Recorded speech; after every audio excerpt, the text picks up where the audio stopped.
வணக்கம், என்னோடய பேர் அம்பலவாணன். ஏப்ரல் 17ஆம் தேதி 2024 புதன்கிழமை நேற்று இரவு நைட்டு 9:45 சீர்காழி கொள்ளிடமுக்கூட்டில் இருக்கிற ஹோட்டல் ஜிஆர் அப்படிங்கிற ஹோட்டலில் நான் சிக்கன் ஃப்ரை பார்சல் வாங்கிட்டு வீட்டுக்கு போனேன்.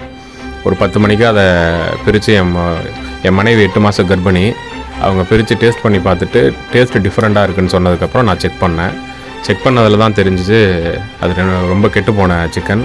அது இல்லாமல் அதில் புழுலாம் நிறையா இருந்துச்சு.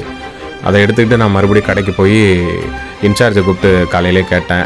அவரும் அதை எடுத்து செக் பண்ணிவிட்டு இது புழுதான்னு ஒத்துக்கிட்டார். இது சம்மந்தமாக என்ன மாதிரி நிறைய பேர் பாதிக்கப்பட்டிருக்கலாம். இந்த ஜிஆருங்கிற நிறுவனத்துக்கு 6-7 பிரான்ச்சஸ் இருக்குது. சீர்காழி பகுதியில் சீர்காழி தாலுக்காவில் 6-7 பிரான்ச் வச்சுருக்கிற ஒரு ஹோட்டல் நிறுவனம் இந்த மாதிரி முறைகேடாக நடந்துக்கிறது மிகவும் தப்பு.